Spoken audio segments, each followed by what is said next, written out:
Každý dnes cíti, že Slovensko potrebuje zmenu. Stojíme však pred dvoma zásadnými možnosťami, aká táto zmena bude. Môžeme sa vo voľbách rozhodnúť pre nezodpovednú a nebezpečnú.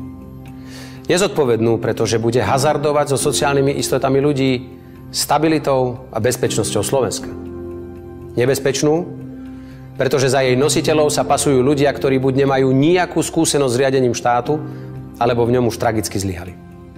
Osoby s podozrivou až kriminálnou minulosťou, ktoré nemajú elementárnu schopnosť riadiť štát. Vnášajú do slovenskej politiky nenávisť, osobnú neznášanlivosť a deštrukciu.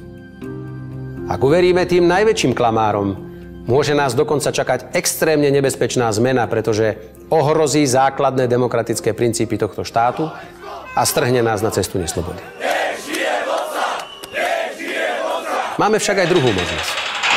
Vyberme si pozitívnu a zodpovednú zmenu, ktorá dá ľuďom lepší život a nádej na dobrú budúcnosť. Na tejto zmene už postupne pracujeme. Potrebujeme však každú ochotnú ruku, ktorá sa na takejto zodpovednej zmene chce podieľať. Každý z nás môže urobiť niečo pre Slovensko.